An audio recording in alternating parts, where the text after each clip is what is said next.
It's looking dark for some reason. Oh, there it is. We good. Send it.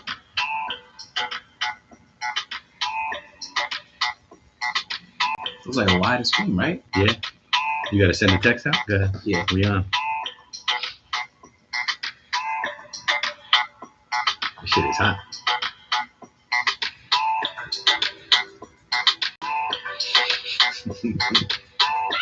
Can we turn that corner in?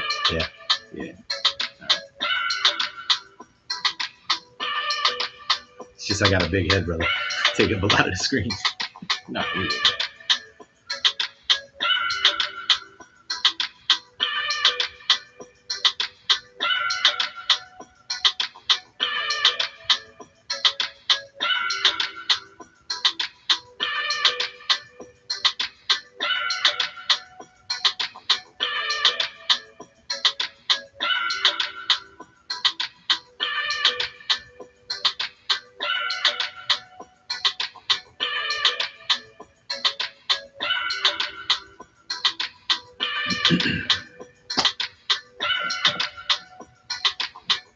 Right, going in. Ready? Yeah.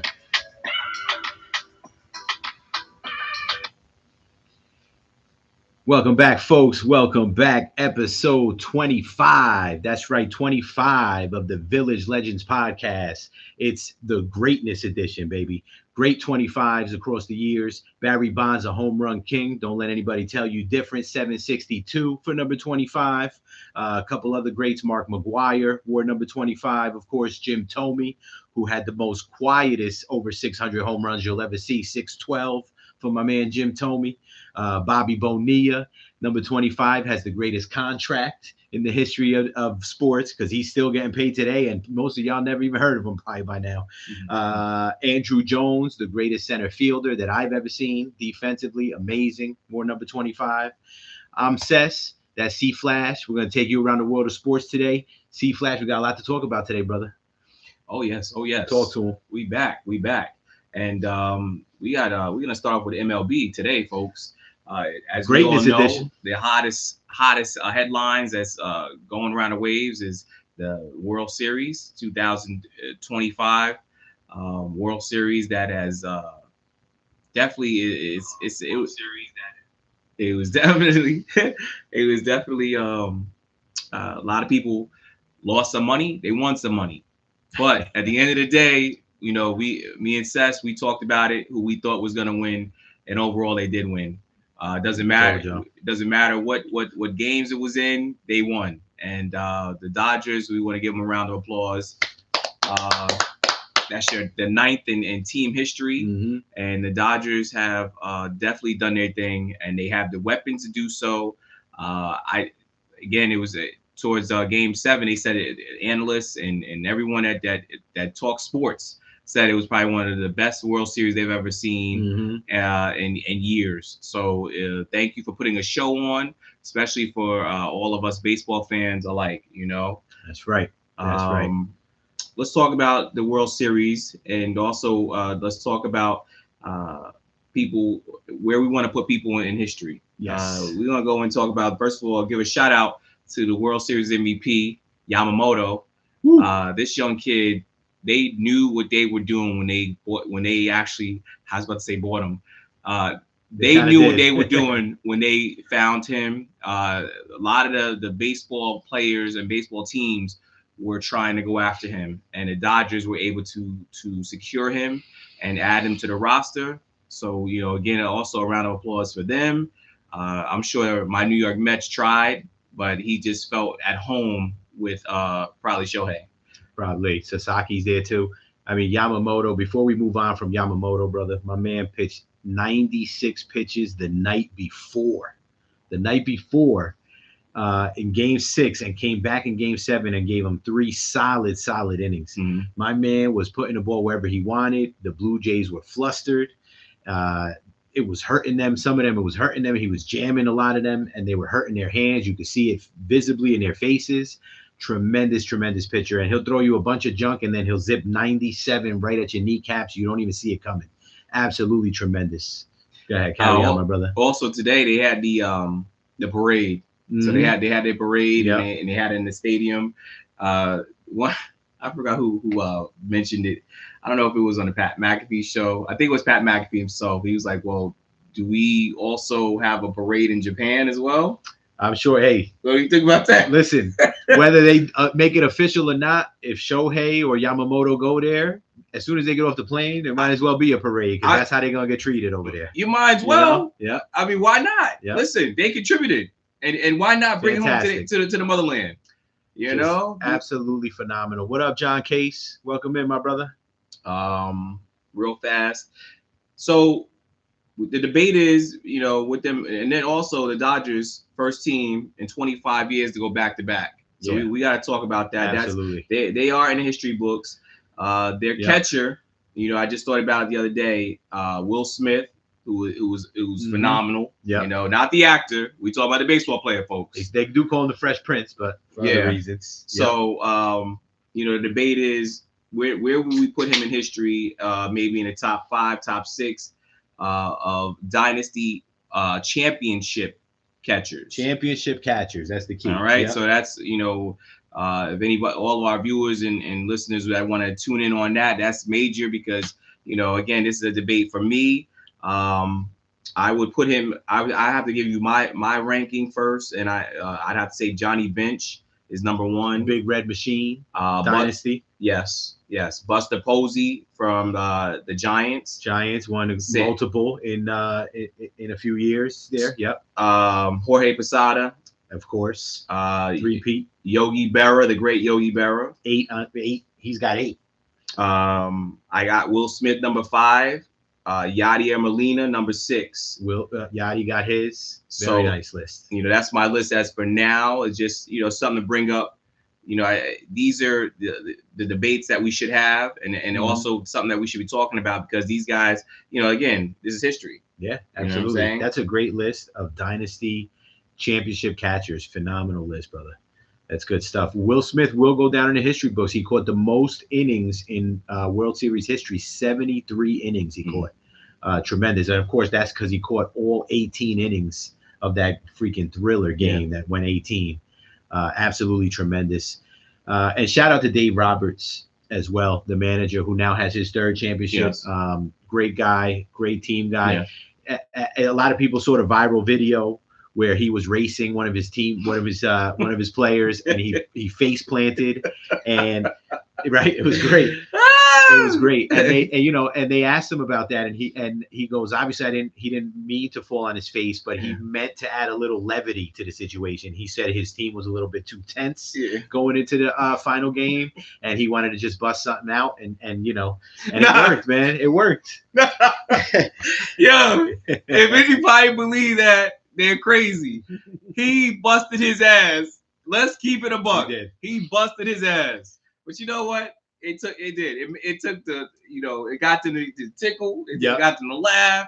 And they were really tense because honestly, I think there was a little bit of a feeling that they was, hey, we might lose. You know, and Dave, shout out to Dave, man. You know, he won a World Series as a player with Boston and has 3 as a manager. You know, shout out to him. Outstanding stuff. Yeah, good stuff.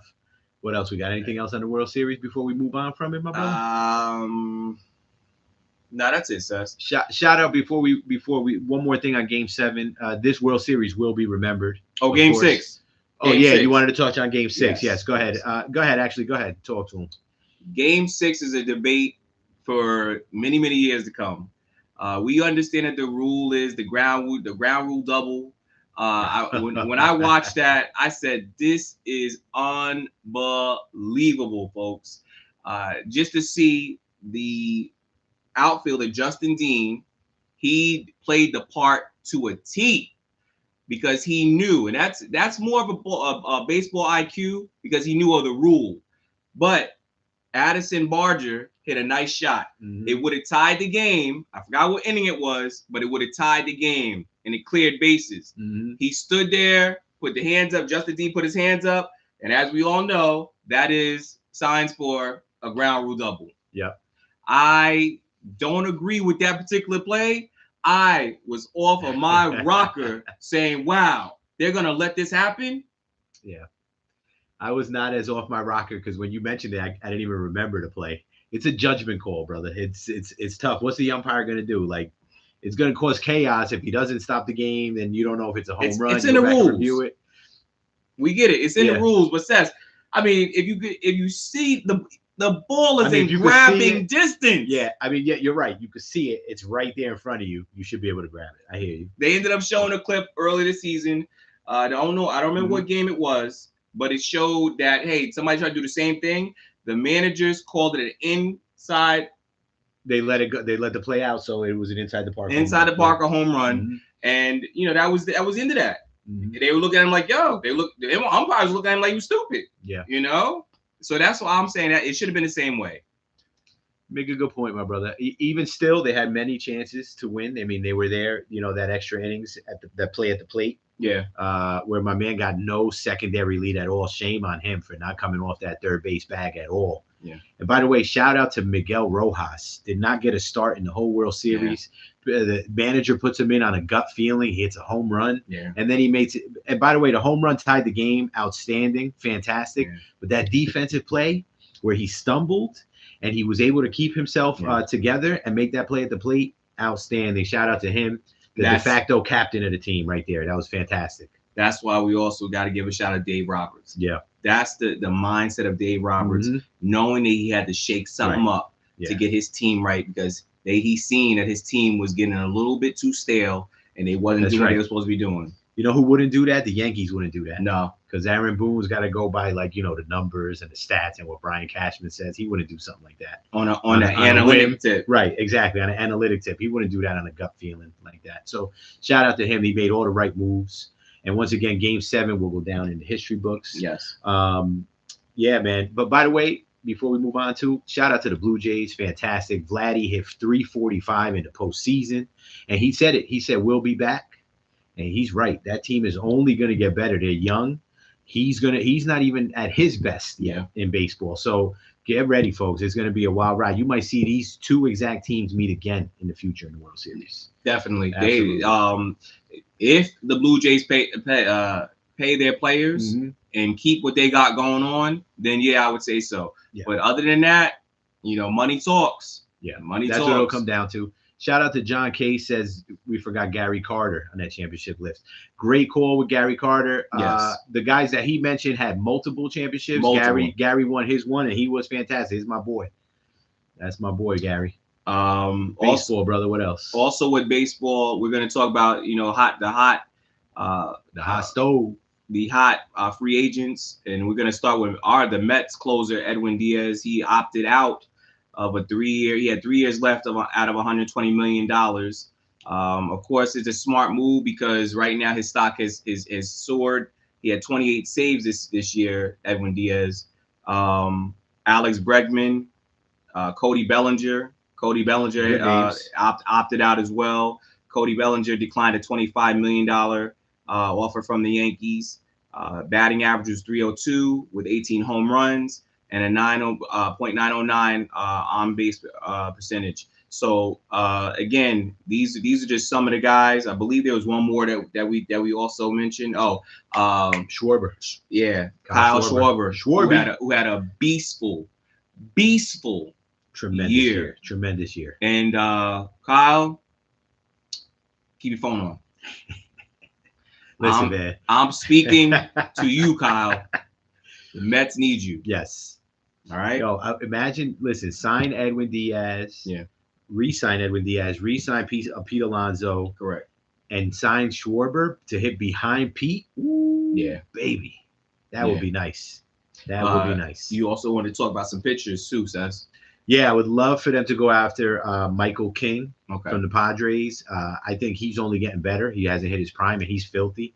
And Ranger Suarez from the Phillies, who'd probably be tougher to get and maybe cost a little more, but he has only gotten better too throughout his career.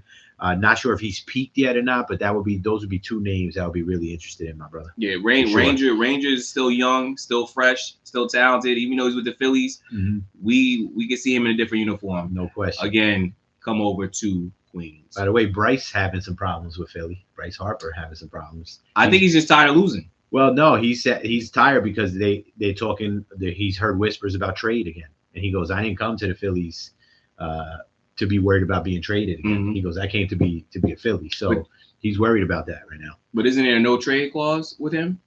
Well, he can not accept, I'm sure, yeah, but he just doesn't want to be in those conversations. So Mhm. one guy I don't want is Bregman. I know you like him, but I mean, we got guys that can hit 15 homers and get 60 RBIs. We got them all over our lineup. You know what I mean? So I don't think we need them. I was on him earlier, Sess, but no.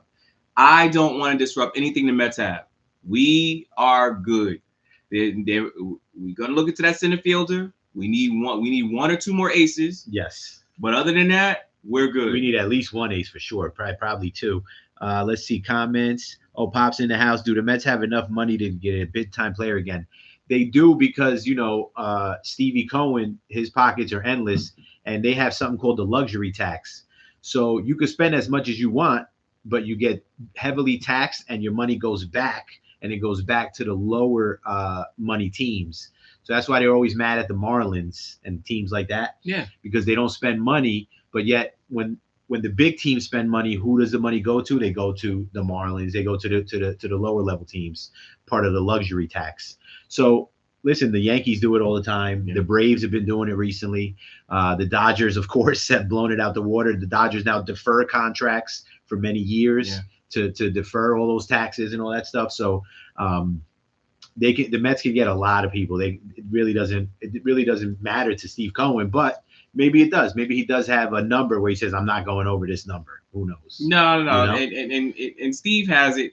Steve is a very smart man. For those who don't know, the Mets owner is a very smart man. He knows baseball, and he's got the right people in place. So a lot of these other teams, are sharpening their tools as well. Winter meetings come up next month. So there's going to be a lot of teams who are trying to get that bag, a lot of players trying to get the bag, but a lot of teams are trying to get that chip. So again, now winter meetings is where it all starts. The work begins now. They had their rest, but playtime is over now. Get back to baseball business. That's right. And the Mets GM for sure is on the clock because my man did not have a good 2025. So no, and again, that has to happen because our fan base is wild.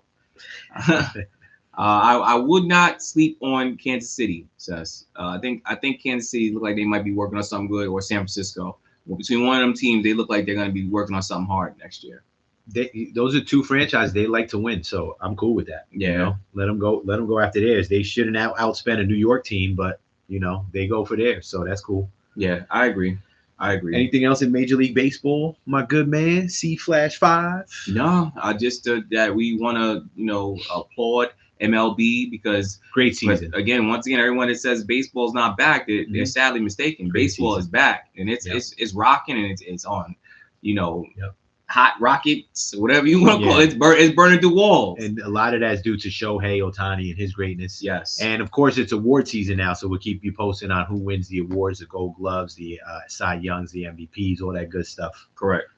All right, my brother. We move from Major League Baseball over to the National Football League and some NCAA college football as well. We got some news and notes. C/Flash, take it away, my brother. I'm going to jump on to the NCAA football, the upsets that took place. That each year it just seems like I'm getting more and more shocked because in the past it wasn't always like this where we had to see all these upsets. But the upsets are happening week by week, and it's insane. To all of them gamblers out there, I know your pockets are real loose and feeling real empty. So I understand it. It's no joke. Let's start with the upsets from this past weekend. Number 10, Miami falls to SMU, 26-20. Number 8, Georgia Tech, who was looking real, they were prospering. They were doing their thing. They were looking prominent. They lost to NC State Wolfpack, 48-36. Mind you, that was the number 8 team in the country, folks. Please make it make sense. Number 18, Oklahoma defeats number 14, Tennessee, 33-27. And the number 24, Utah Utes defeats Cincinnati, 45-14. One more. Houston loses to West Virginia, 20, and they were ranked 22nd in the country. Sorry, 45-35. Top 10 after these. Well, no, the new rankings will go up again this week. I believe it was today. But I'm going to say the top 10 will be Ohio State, Indiana, Texas A&M, Bama, Georgia, Oregon, Ole Miss. You heard that right, Pop? I heard it. I stopped at number 7 because again the new rankings will come out either today or tomorrow. But you're pretty sure number 1 would be who again? Ah man, why do we got to go through this? It should be Indiana, to be honest with you, because I think Indiana. I'm just glad to see the Big Ten has the top two teams strong this year in the country. So repeat that number 1 again, please. One more time. Pop says he didn't hear that. One more time. What was that? Number 1 team in the country is the Staters. They call them the Staters. I try not to really say their names too much because I get a little nauseous. So that's the reason why. That's the Ohio State Buckeyes, ladies and gentlemen. That's right. Smitty, what up? What's going on? All right. What else we got, brother? Also, another firing. Auburn Tigers have fired Hugh Freeze. Overall, his record was 15-19, and in the SEC, he was 6-16. They're not playing around. Especially Auburn. You got to make it happen. College football, folks, is $1 billion business. These schools alone have $1 billion in them, believe it or not. So the pressure is on. And in the SEC, if you're not winning the SEC, you're looking at getting fired. I was just going through the situation watching Michigan the other day, and then people the next day were talking about they want Jerome Moore to be fired, and I'm like, what are you talking about? Fire him? I said, listen, at the end of the day, yes, did we win in a small margin? Yeah, we did. We beat Purdue. Purdue is not ranked, but at the end of the day, like again, I said there was nothing but upsets this year. It doesn't matter if you are undefeated, you can lose any given Saturday. So anybody that's not understanding that, take a look and do your research with college football through the past 3 years. It's a wide open field, right? Since the college football playoffs has been put in place, these teams are going out. And now you just extended it to 12 teams. So, yes, any given Saturday, you could, be walloped and rocked. True. So, again, it's sad to say because some people feel that, it might have been too premature that these people are getting fired. No. At the end of the day, if you ain't producing, you got to go.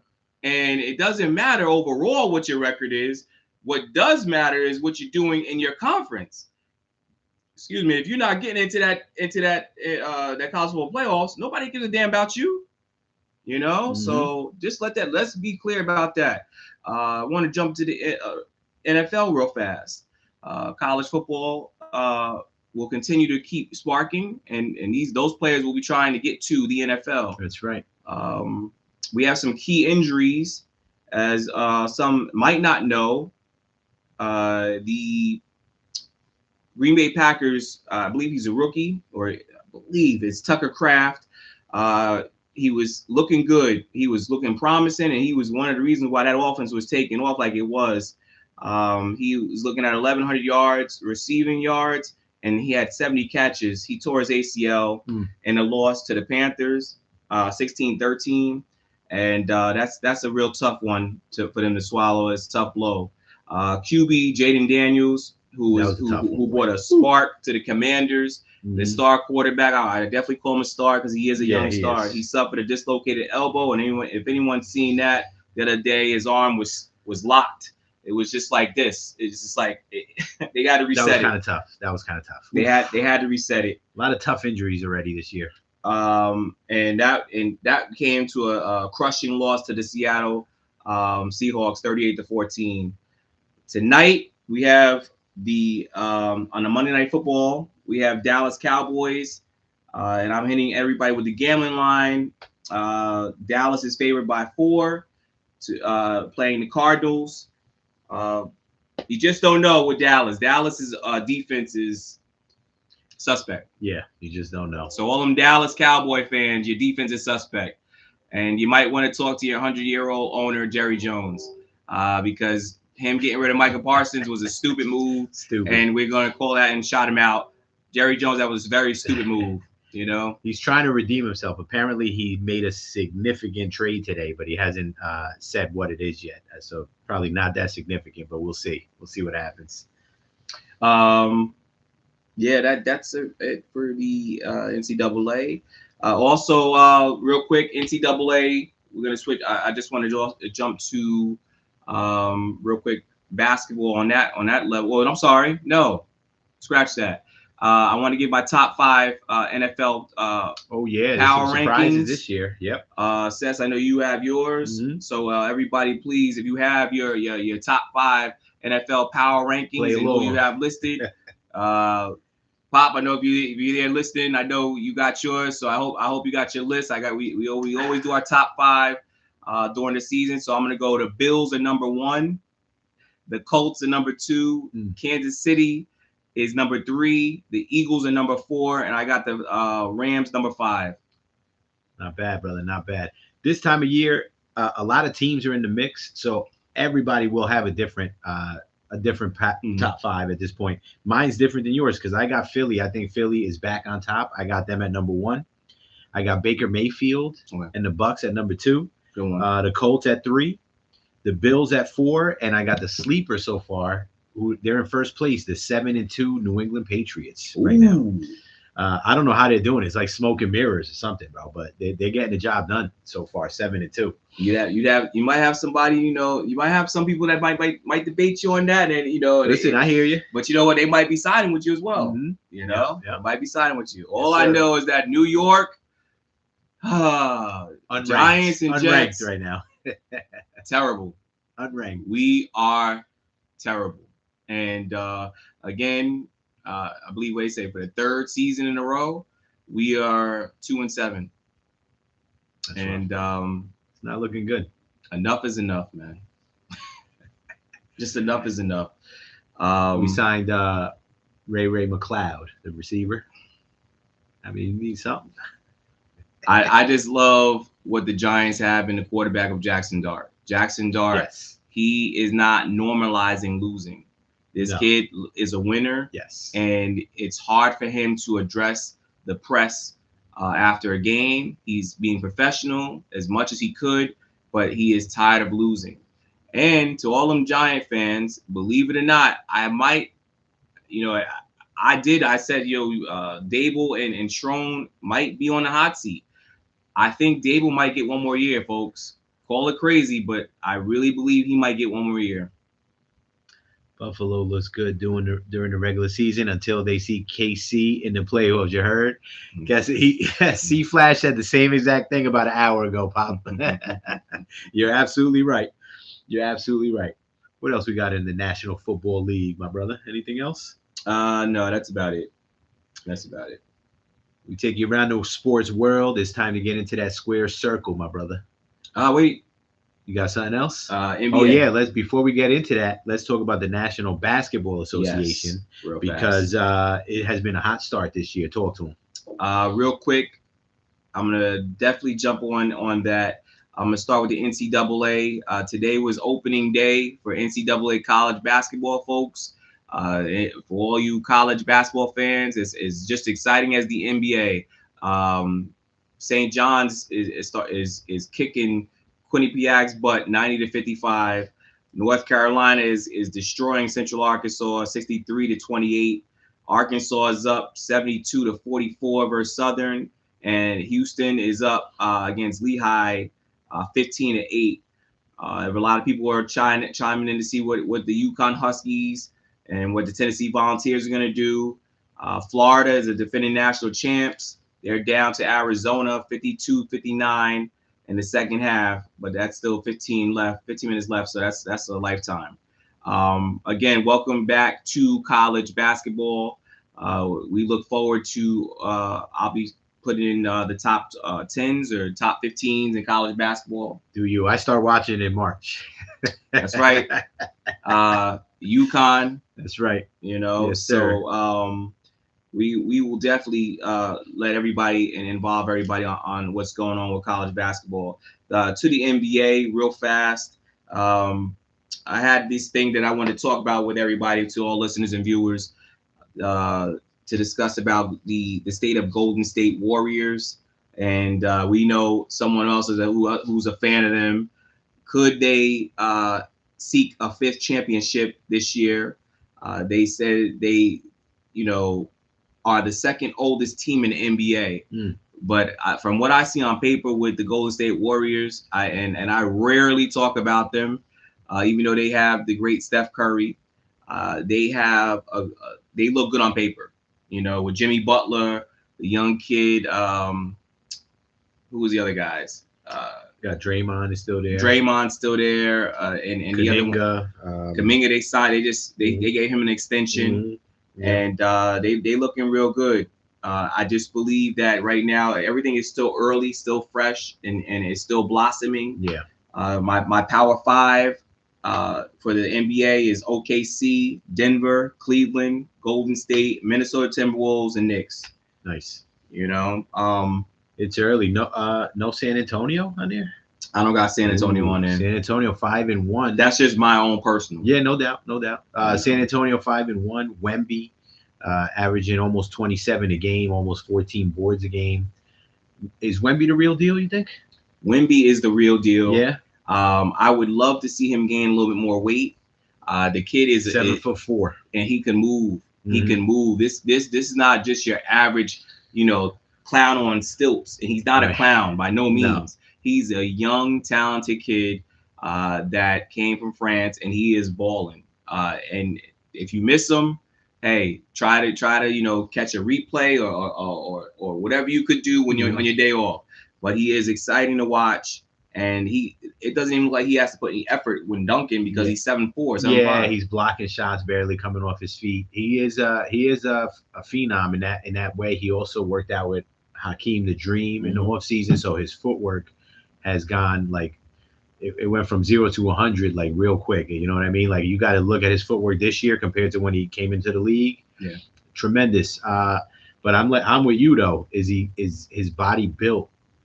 I mean, is his body built for the NBA? Is he going to be one of these guys that at the end of the year he's playing every other game that we talked about last week that we hate to see? Because these guys' bodies are just not built for it. I don't know. I hope he can hold up. What do you think? I believe he can. Yeah. Like I said, he's still fresh, and he's learned a lot. I like the way his game is very. It has evolved. It's a humbling already. game. Yeah. But it's showing that he can dominate whenever he wants to. Mm-hmm. I want to talk about Ja Morant. What is going on? Could we say that this could be the end of Ja Morant with the Memphis Grizzlies? He in one of the games the other night, he barely wanted to talk to the press, and he was blaming the coaching staff as to why he didn't play X amount of minutes towards the end of the game. It's crazy because Ja Morant is one of the most talented basketball players in the league, and he's explosive. And you don't want to really, miss too many of his games because the kid is just unbelievable. I wish him well, but Ja looked like he's going through a rough time right now, and hopefully he can figure it out. I mean, it's going to be on him, right? He's going to either mature or not, and that's probably going to tell us where his career goes because he's very talented player, man. He's a very talented individual. They did suspend him for one game too. They suspended him for one game for conduct detrimental to the team, and it's just a long line of stuff with him. But he does have the talent.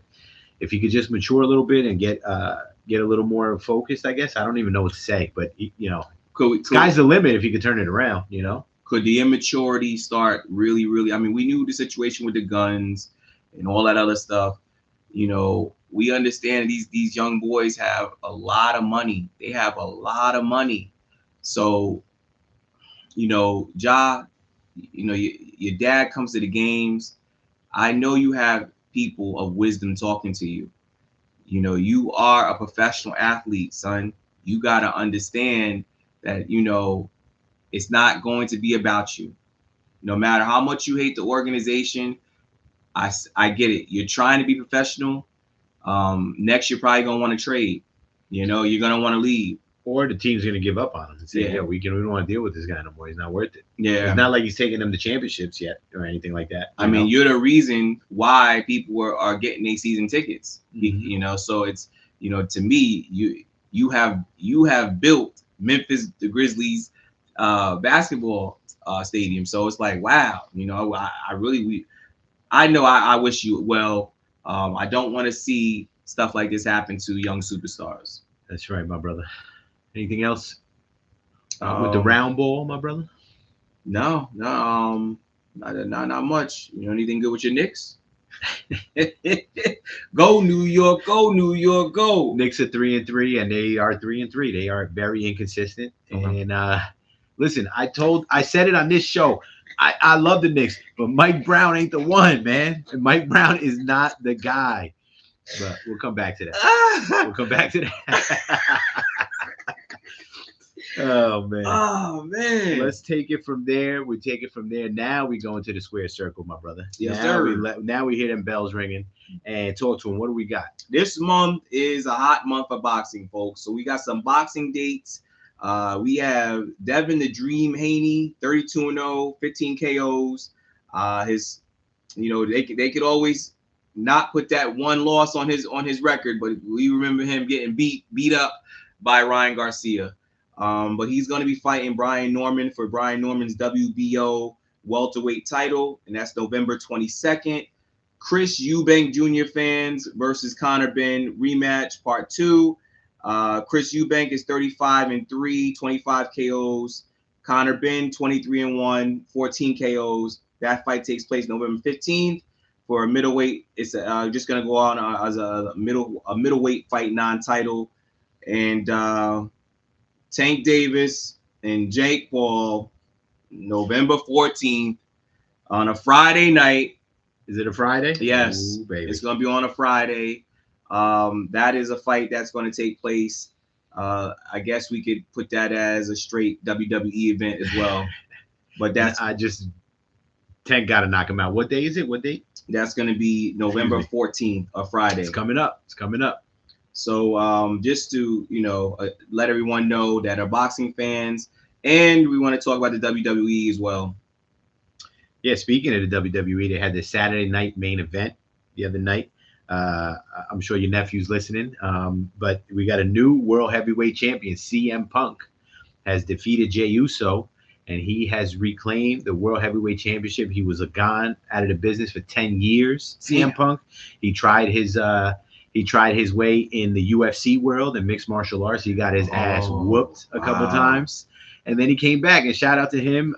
He never lost his following. They were chanting his name the whole time he was gone. And now he's back on the mountaintop. He is number one again. He's the world heavyweight champ. My boy, the American Nightmare, Cody Rhodes, retains his championship, his WWE Undisputed Championship over Drew McIntyre. Our girl, Jade Cargill, who she's married to Brandon Phillips, from the guy who used to be on the Cincinnati Reds. Remember B. Phillips? Yeah, that dude BP. Yeah. So that's her man, and she is the new world heavyweight champion, her first world title in the WWE. Great athlete, Jade Cargill. So shout out to her. By the way, they said that, I don't know if anybody heard this, but they're saying that Jey Uso might have been under the influence of something during the match with CM Punk. If you go watch it, I don't know. You guys tell us in the comments. But that's it for the Squirrel Circle. Anything else in that world, my brother? No, that's pretty much it. You know what? Man. We always do like hits and misses. I wanted to go real quick back to the World Series. Shout out to Freddie Freeman. I don't know if anybody peeped the post game, but they had Magic Johnson on, of course, one of the owners of the Dodgers. Yes. And he really gave Freddie his props. He said Freddie, and everybody knows this about Freddie Freeman. Outstanding human being. When he first went to the Dodgers, very humble. When he first went to the Dodgers, even Magic said it was tough on him. He had his life in Atlanta. He's a humble dude. He don't like the glitz and glamour, but he made it happen. And he's such a team player. He never overswings. He does the right thing. He's just an outstanding ball player. Would Shout out to him, man. Is that Freddie's third That would be ring too? Freddie's third ring as well, because he got the one with Atlanta and two with the Dodgers. Shout out to him, boy. He is a beast. He's going to the Hall of Fame one day, folks. Well, hands down, first ballot, hands down. Freddie Freeman is a hell of a baseball player. Yes, he is. And you could hate him, but that'd be sad. But you got to respect his game. And real quick, I just want to tell a funny story. If anybody watches Jeter, A-Rod, and Big Papi on the show, we talked about them before here. They're fantastic. Jeter told a story about his superstition. He said he was never superstitious, but he went into an 0 for 32 slump. And Jason Giambi had, and any Yankee fans listening, you know about Jason Giambi's golden thon. You know about it. He used to keep it in his locker. Here's the deal, all right? Pause. Pause. But he used to keep it in his locker, and when guys were in a slump, they throw it on over their shorts, and they would go out there. And Jeter said he was 0 for 32, and he said, "F it, I'm doing it." He put it on, and he hit a home run on the first pitch off of Barry Zito. He hit a home run, and the slump was over thanks to that.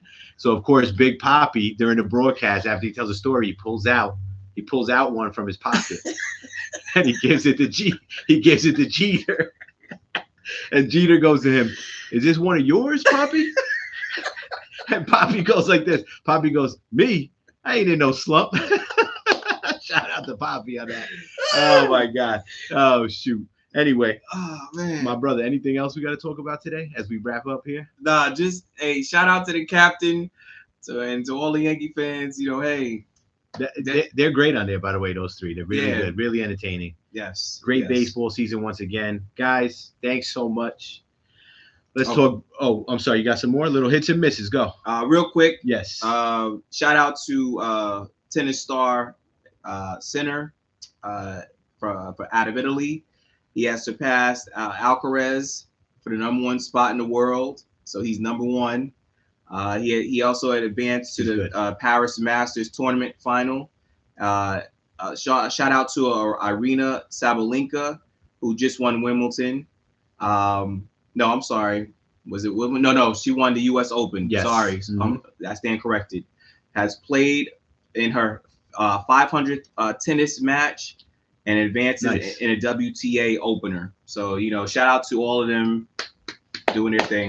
Tennis fans, shout out to you. Very nice, brother. Anything else? That's it, buddy. Let's do our quick birthdays. Happy birthday. This is the Greatness Edition. We got some greats on here. Bob Feller, Hall of Fame pitcher. Larry Holmes, World Heavyweight champ.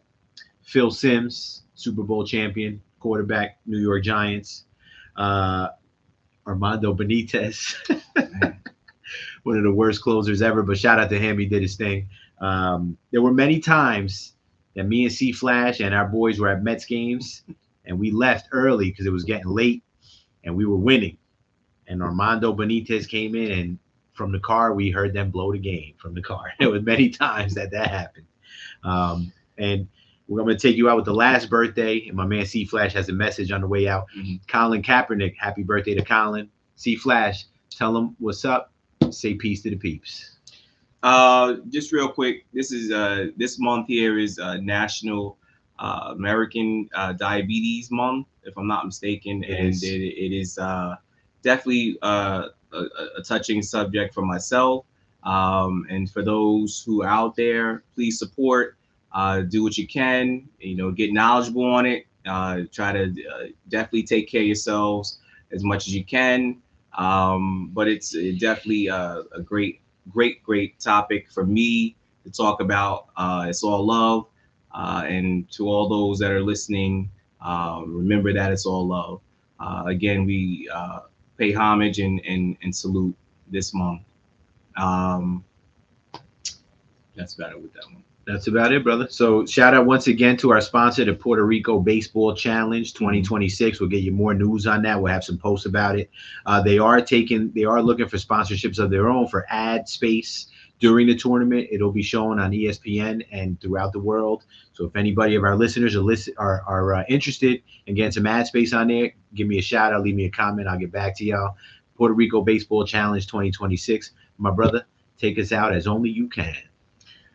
As always, family. Have a blessed week, and think sports. Peace. Peace.